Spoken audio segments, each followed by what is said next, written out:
neutrality of this party has constructed a footprint, a huge footprint on the day-to-day lives of the people of Zimbabwe. So the goings on in the party of Zanu PF are of importance to generally get to know. And the president yesterday presided over a number of disciplinary issues which had been brought before the Politburo for its attention. And I'm going to tell you that in all instances where there were attempts at expulsion of membership of some of the allegedly truant or faltering members, the president rejected the notion. He wants the party to be united, and he does not want rumor mongering and the other malfeasances, nefarious activities to divide the membership of the party. So he was very, very careful in making sure that we don't have gratuitous expulsions in the party, which would then make divide the people and at the same time weaken the party through unnecessary acrimony. So nobody yesterday, according to the reports which had come from the disciplinary committee, nobody was expelled, including Comrade Mashaya Mombe, who had been brought in by Harare province. There was also another attempt in another recommendation about expulsion after a feud between members in Mutsvangwa. And the president says both members are guilty. We don't want violence in the party. We don't want people who resort to settling issues about party through physical means. So they were given a reprimand, but there was no attempt. Both of them were found to be equally culpable, rather than, although the recommendations from some of the provincial disciplinary committees was that somebody be expelled. The president rejected the notion of expulsions. He wants unity in the party.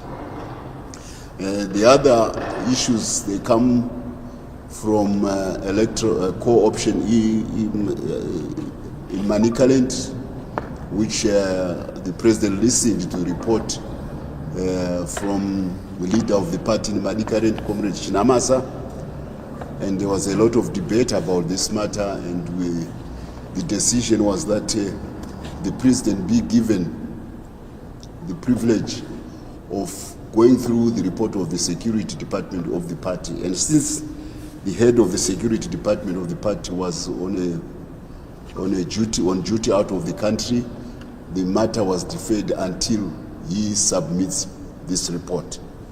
So it means that there is no recognition of any kind as yet from the Politburo about what went on in Manicaland. The chairperson, the acting chairperson, Mrs. Sako, remains the party's political organ of the Women's League, the de facto chairperson of Manicaland, until that report is finalized. It means that those premature announcements which you have read or had been heard on this particular matter, announcing that Dorothy Mabika is the new chairman, that is not the decision of the Politburo. That is the president, who is the owner of the party, is seized with the matter, and until that matter is resolved, the status quo remains.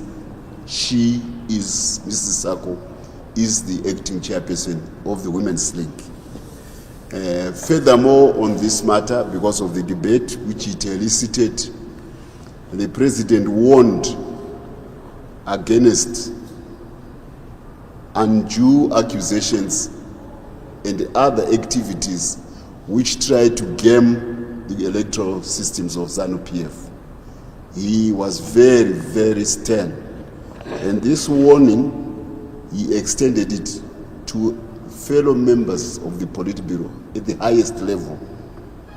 He says, if you game the system, and it turns out that I find out that you are gaming the system, you stand warned. I will charge you with fraud, electoral fraud. This is important because the president has announced that we are going to have an electoral congress in 2028. So there is now a lot of justing for positions, and there is a lot of trying to trap others or to sidestep others or to shortchange others within the party or to manipulate the constitution so that it favors particular outcomes. Actually, some of these core options, they now look like attempts at deployment rather than democratic electoral processes within the party. The president was very, very stern in his warning against such conduct. And I think it will be important for everybody to take heed. He emphasized the principle of democratic centralism.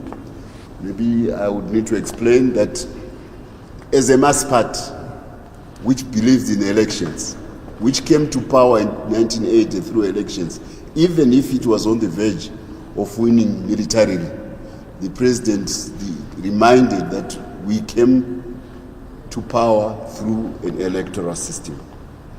The issue of people freely choosing what they want, who they want to be their leader, is cardinal to the democratic ethos of Zanu PF. So if you are democratic, it means you also tolerate debate. And that's why in the Politburo there was a robust debate, a free airing of views. Nobody is suppressed. You express what you want. But once a decision has been made, because that is the democratic part of it, but once a decision has been made by the sender, who is the President of the Republic, everybody falls into line on that particular decision. He will not tolerate people who behave otherwise or who try to game the electoral system or try to subvert the constitution of ZANU-PF, because the constitution is the Bible of the party. So this is on the issue of cohesive leadership around the president, but being discharged in a very democratic give and take debate among the membership at whatever level. Everybody in ZANU-PF should feel free that this is the party I belong to and my views do count, and I won't be unduly suppressed, I won't be unduly shortchanged when it came to competing for office. And let's give the people, the membership of the party, the chance to actually decide who they want, unfettered by any other considerations. He also made it very clear that the Women's League, the Youth League, the War Veterans League, and the Men League are organs of the party. He is not going to tolerate any of these organs of the party behaving as if he is in a coalition with the ZANU-PF or that entity is in a coalition. There is no coalition among the organs of the party of ZANU-PF. There is only centralized leadership of the president. So he was cracking the whip upon tendencies of trying to ride on the autonomous identity of these entities within this democratic system of the party, to try to then divide the party. He does not want the party. He wants the party united.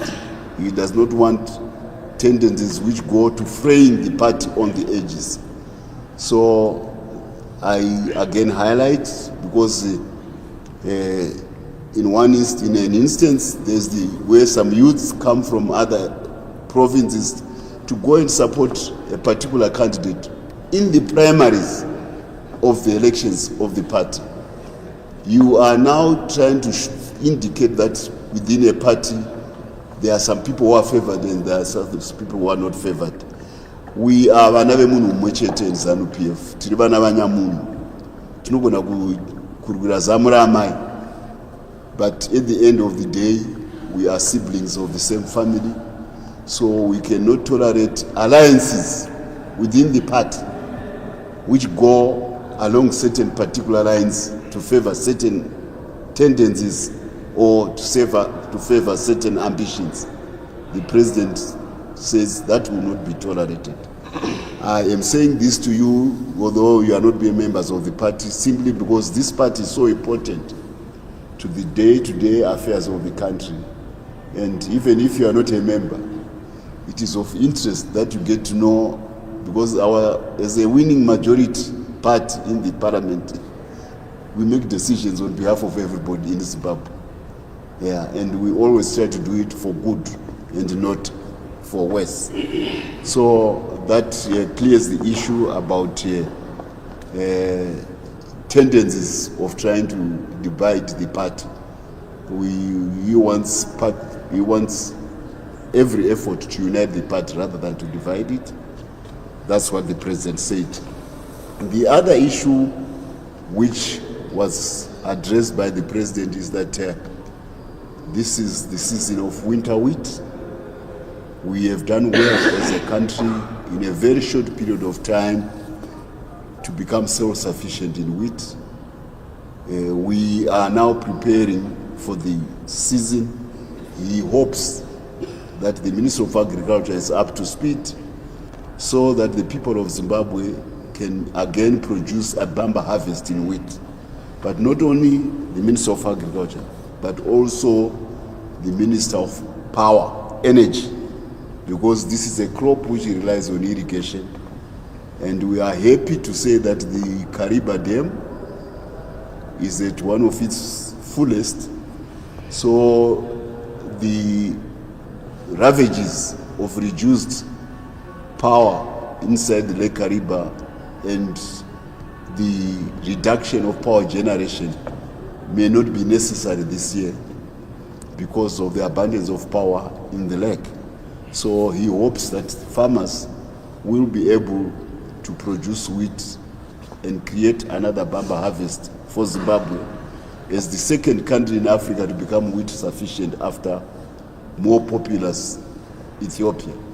So he also welcomed the farmers that if, in spite of the late rains, they rose to the occasion and we are expecting a bumper harvest in maize.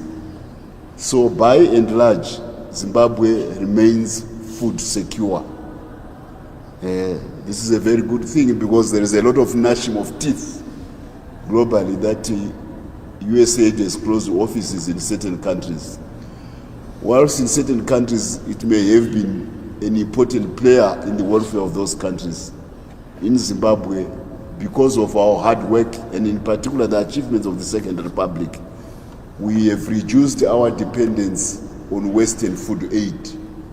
We have made sure that this country, which is endowed by good soils, a good climate, and hard-working people, as much as possible produces its own food. And beyond that, we are also now producing food for export.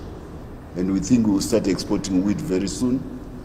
But the president is also keen on making sure that our grain storage, our reserves, remain such that we will never be visited by the prospect of shortages again.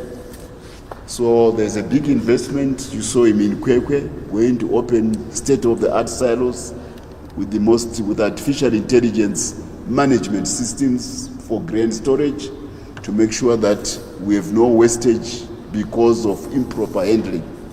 This is a big investment in the future of agriculture in Zimbabwe, but it is also means that we are in a position to hedge out against those many years when El Nino may hit us. This is a big pum-pum to the investment in our agriculture by the president. The other issue which came is the stability of the currency of the ZiG. The ZiG continues to close the gap between the US dollar and the national currency. This is courtesy of the very, very sound management of our monetary policy by the central bank governor.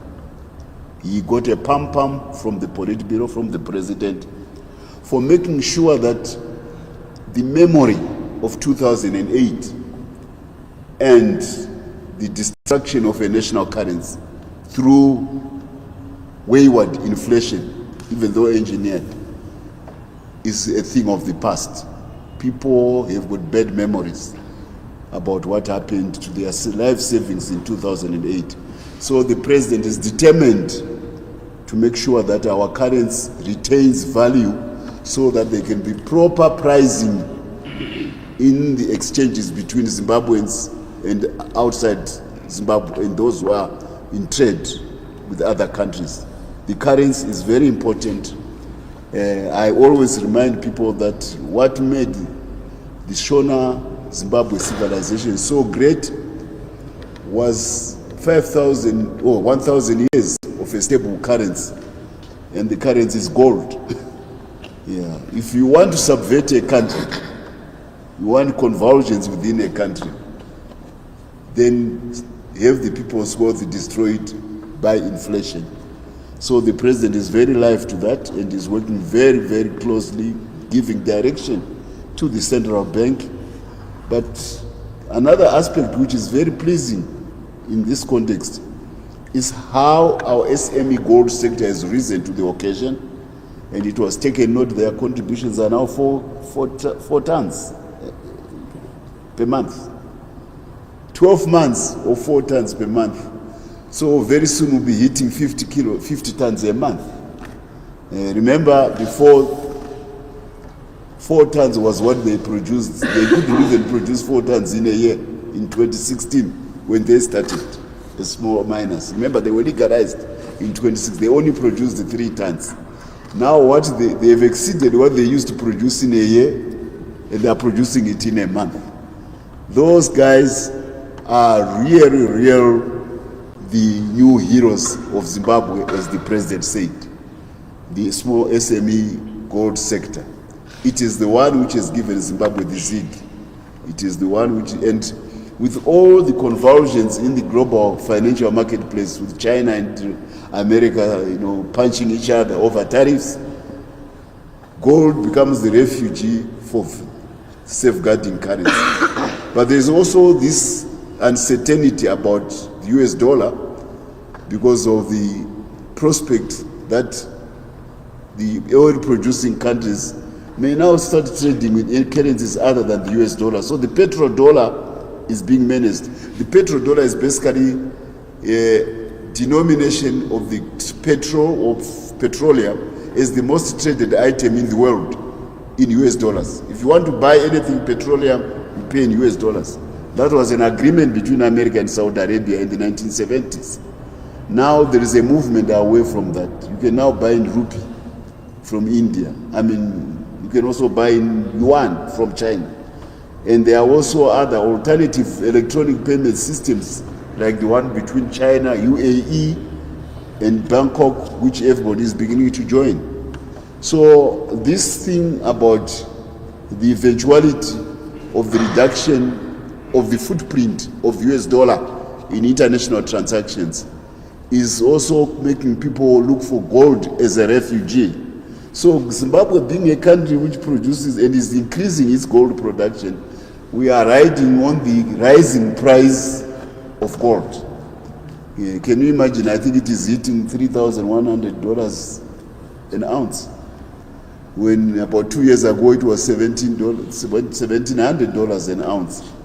This must be adding smiles to our central bank governor, because the gold reserves which he has, whilst they are increasing in quantity, they are also increasing in value, in price. This is a good thing which Zimbabweans as hard workers should appreciate, that SMEs have risen to the call of the president, who was a champion of their legalization in 2016 when he was vice president, and have paid him back handsomely by giving him the ability to have the zig, which is strengthening as the currency of Zimbabwe, which is now getting a lot of attention. Word has gone around, because remember, the zig and the US dollar are trading freely in the market. In Zimbabwe, you don't have to fill 1,000 forms like some of our neighboring countries to get US dollars. You get them over the counter because they are earned. All the US dollars in your pocket, they are not a charity from America. They are earned by hard-working Zimbabwe people. So high net worth individuals from other countries, when I say high net worth people, people who are rich, who want to transfer their money on the international marketplace, they are beginning to increasingly use Zimbabwe as a conduit. So there is another market which is developing where high net worth individuals bring US dollars into Zimbabwe because they are sure that when they want to remit them, the central bank can meet their requirements without too much regulatory disapproval. So it is also driving the economy towards maybe where the retention on some of our exports may eventually be reduced because the amount of foreign currency which we are generating continues to increase. This is important for people of Zimbabwe because Zanu PF wants to ensure that there is price stability so that when you go and plow to produce, you are sure that your crop will be sold at a certain price which will not be prejudiced by the reduction in the value of the medium of exchange, which is the ZiG or the US dollar, which will be earned. The president also took note of the very firm prices which are obtaining on the tobacco auction floors. Farmers are happy. Some were saying there's no tobacco which is being sold for less than 2 kgs. So there is a lot of happiness, a lot of contentment in the farming areas of Urungwe, in the farming areas of Rusape, in the farming areas of Marondera, Bidura, where the tobacco farmers are having a good time, and they are all keen to go back next year to plow more of the quality golden leaf, which gives Zimbabwe a distinct advantage on the global tobacco marketplace. This is a big industry. Remember, the cigarette industry is 1.3 trillion US dollars. And Zimbabwe has got a footprint on the flavor side of the cigarettes. The best cigarettes in the world, they fetch more money for their governments or their companies, because governments are the ones who are mostly in control of the cigarette trade. They fetch more money because of the blend of Zimbabwean flavor tobacco. So this was noted that the tobacco industry continues to play a very important role in earning foreign currency for the country. Other aspects were the increased exports of some of the minerals. Yes, there have been some which have gone down, but we have a new product which is the export of steel from Zimbabwe, which also is beginning to spawn the regeneration of Zimbabwe's downstream fabrication of steel. And it's a good thing that there's a responsiveness, a realization that Zimbabwe has become a major player on the regional steel market. Even South Africa now acknowledges that. If you go by the amount of trucks from South Africa which are loading virgin steel in its various forms, from billets to rolled steel from Manise, and you are told that very soon they will also be making even bolts and nails from Manise. So the technology continues to expand and the product diversity continues to increase. But of interest is also the downstream fabrication of steel by Zimbabweans. We are hoping that Bulawayo, which has always been our major heavy industry, steel producing city, can regain its former glory from the time when it was the headquarters of the National Railways of Zimbabwe, and Dr. Joshua Nkomo was the leader of the trade union, of the Railway Workers Union, which was at the forefront of nationalism, the nationalist rebirth of Zimbabwe, because the workers are usually the most advanced and conscious section of any society. That's a class analysis point of view. If you want to see advanced consciousness in a country about all issues, go to the workers and in the areas. So we hope Bulawayo will come back and get its former glory.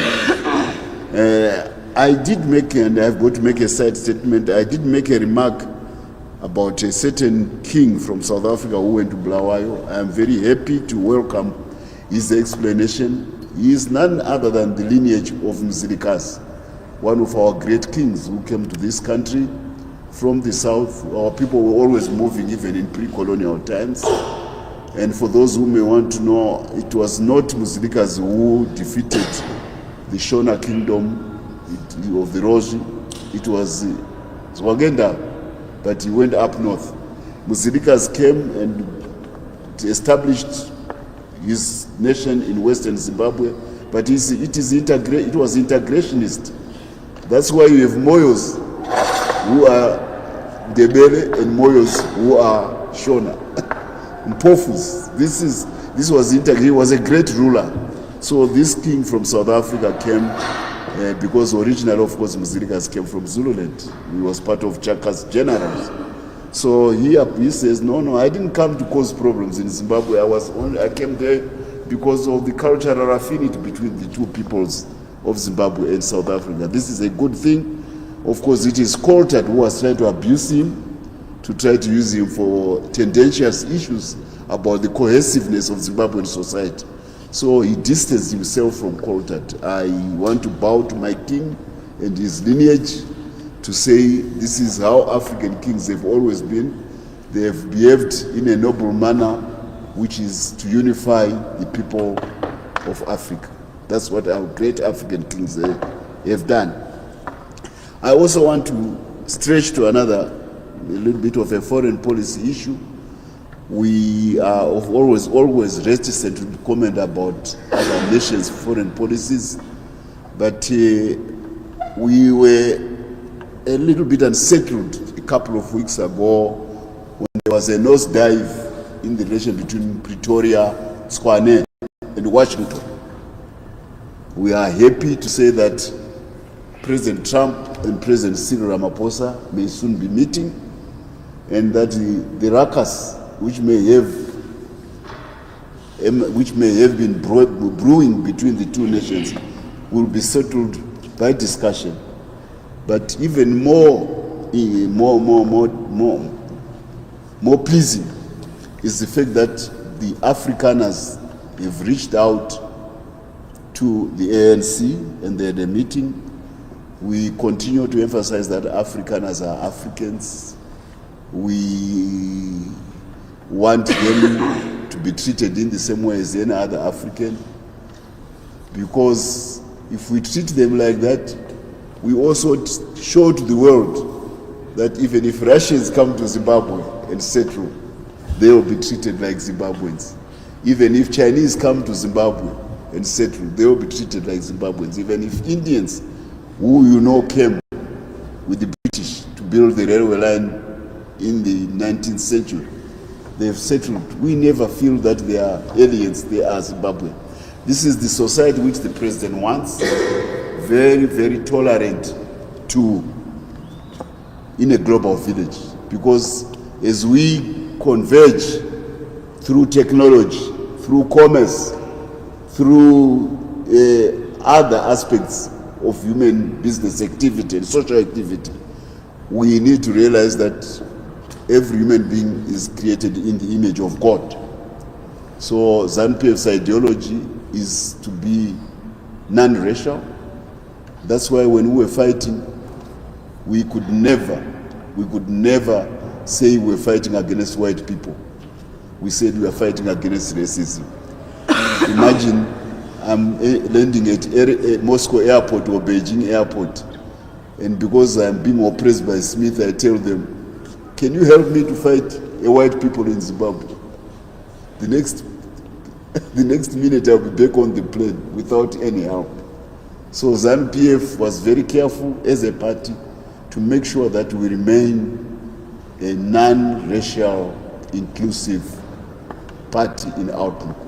And this is why we are so happy about what is going on now.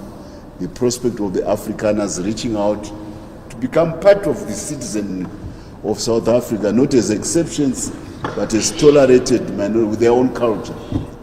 I always remind them, some of them, America speaks English, South Africa is got an Afrikaner language. If you are going away to South America because you have been said to speak English, you are going to actually West country where your language will disappear. But in South Africa, if they tolerate each other and accommodate each other as it should be, as minorities, they will make sure that Afrikaner as a language which was founded on the African soil remains forever part of our civilization for generations to come. Why would you want a language to die? Especially when the people who speak it are some of the most active and rewarding African workers and business people. This, if you want to have good examples of successful African business on the global stage, if I put my finger, I will probably count all of them as Afrikaners in my 10 fingers, or maybe 80%. So it means they've got a positive role to engender a business culture in Africa, but also to be case studies of universities in Africa of what Africa can do in global business. So this idea of South Africa reaching out and accommodating each other makes it easy for those from outside who may misconstrue our differences to take advantage and try to divide us. I think President Trump, we hope, will revisit his attitude towards the South African government because of what is going on among the population of South Africa. So this is an issue because South Africa is an important business player in the sub-region. If there's stability in South Africa, it means more chances of Zimbabwe and to prosper. We also took note of a very successful Zimbabwe International Trade Fair, and we thank the committee of the trade fair led by Chairman Busisa. But particular thanks go to President Chapo. It was mentioned yesterday. We were so happy that our sister Republic of Mozambique sent its youthful president to Zimbabwe to come and officially open Zimbabwe International Trade Fair 2025. It was noted that in the past, because of the economic meltdown, the tendency was for government departments to be the ones which were occupying stands. Now that has changed. It is much more of businesses who are occupying stands. And the SME sector is doing things which this economy never thought of. When I talked about the gold SME sector, I also need to talk about the general SME sector because it is contributing 60% of the national GDP. By the way, the SME sector is an important cog in the national economy. It delivers goods and services for the higher echelons of economic activity. When Toyota assembles the Toyota car as a unit, you can be assured that there are millions of others who have been working to make all the components which then come back together. And these are not done in huge factories. These are done at an SME level. So we are changing the outlook of the perception of the SME sector so that people appreciate the vital role which they make in national economic activity. They are important. They are the ones who have made sure that bread is brought to families every day. They are the ones who will say, make sure that children get educated. They are the ones who are making sure that our industries are fed with a lot of the things which we would want to make sure that they succeed. So the SME sector president is very happy, and he made particular mention of its contribution to the national economy. Do you have other issues? Yes. We also want to note that the president yesterday left for Russia. The reason is that it is the anniversary of the victory against fascism. You remember that there was an epic war in Europe between 1939 and 1945 when negative nationalist sentiments from Germany in particular at that particular time, we shouldn't be mentioning the time because things have changed. The Germans have denounced Nazism as an ideology to drive their politics. The exclusionary ideology of Nazism which is akin to apartheid. The country which was at the forefront of this major victory was Russia, because it was the victim of aggression on a grand scale. But the heroic Russian people rose and paid a very heavy price because of the technological discrepancy between Germany and Russia. But at the end of the day, in 1945, Russia was at the epicenter of the great victory of the democracies against Hitlerite Nazism. So our president recognized this day as being very important in the historical calendar of the nations.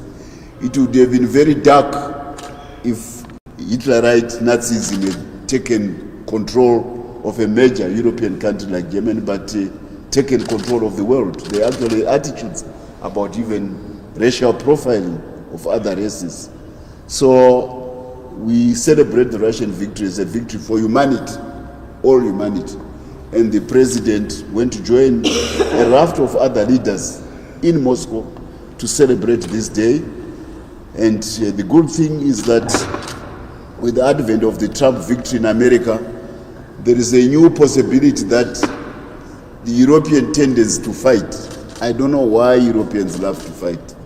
But anyway, we hope that this scourge of war between Russia and Ukraine can finally be addressed in a fair way, which recognize the legitimate interests of those countries and their security concerns. And I think the Trump administration is doing its best to make sure that this happens. There may be challenges along the way, but this war should stop so that resources can be developed for human progress rather than for destruction.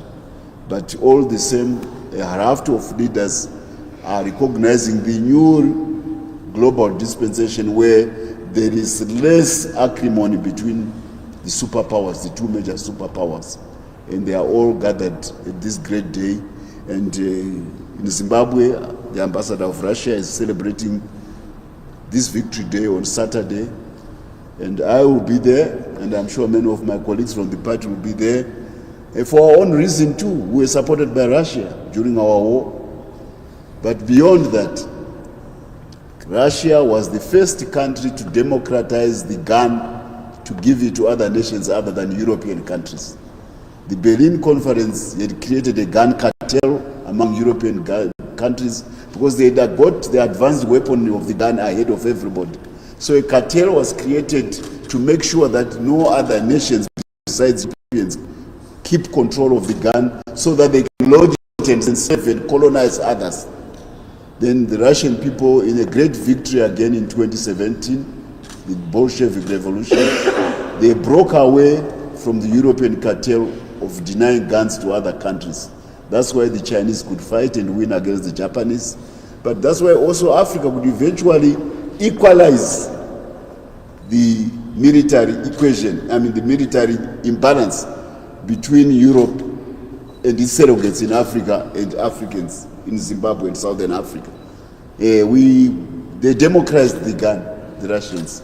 That's why the AK-47, the powerful weapon of the world, a very, very creative genius, Mr. Kalashnikov, invented that weapon, and it is all over the world.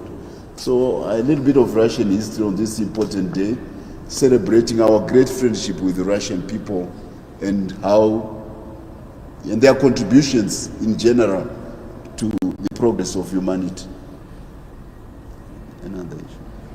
I think I tend to speak sometimes too much and I don't give people a chance to talk.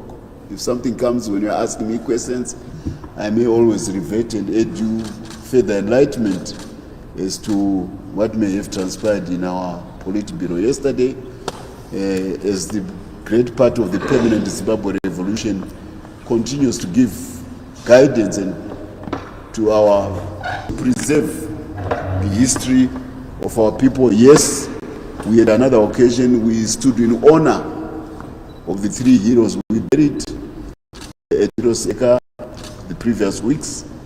This is, all of them are from the youthful generation of 1974 to that war.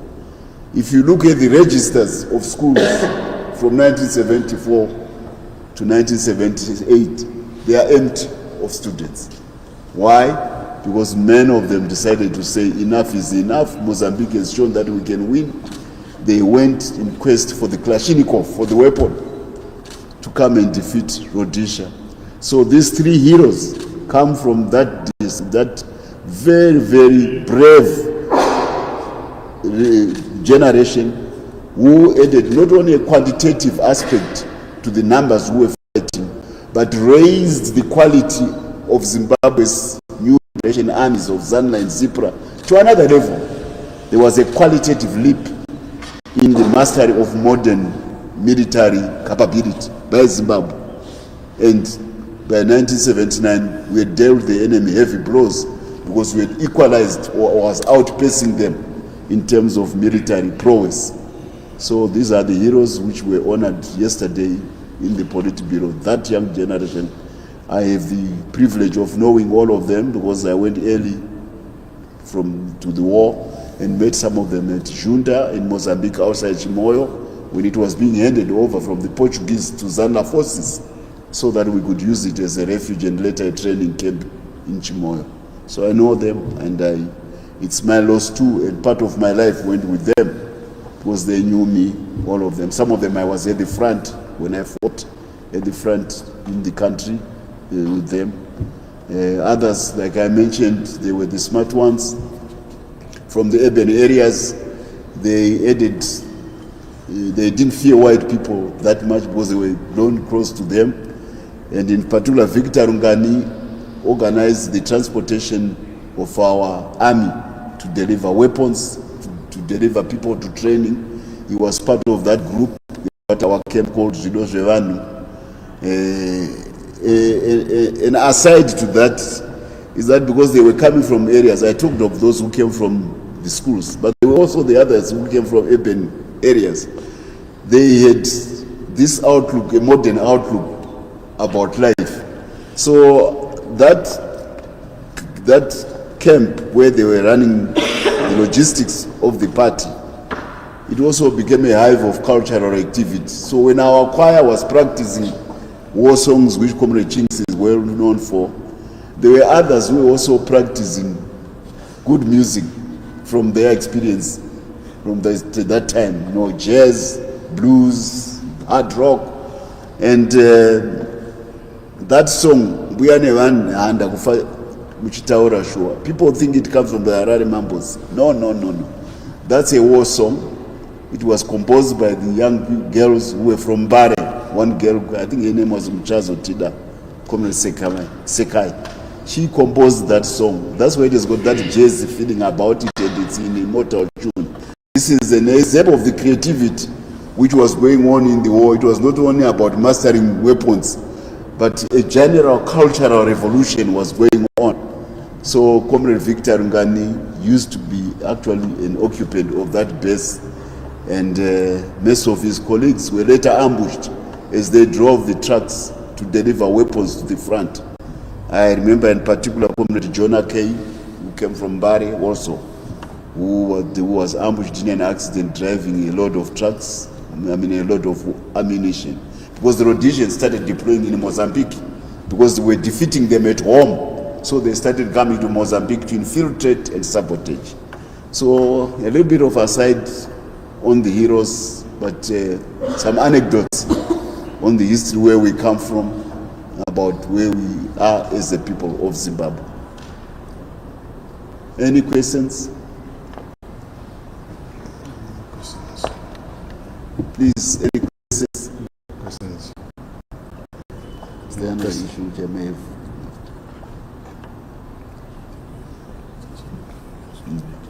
I think by and large, we had a raft of visitors from outside, including the team which is negotiating peace in the DR Congo.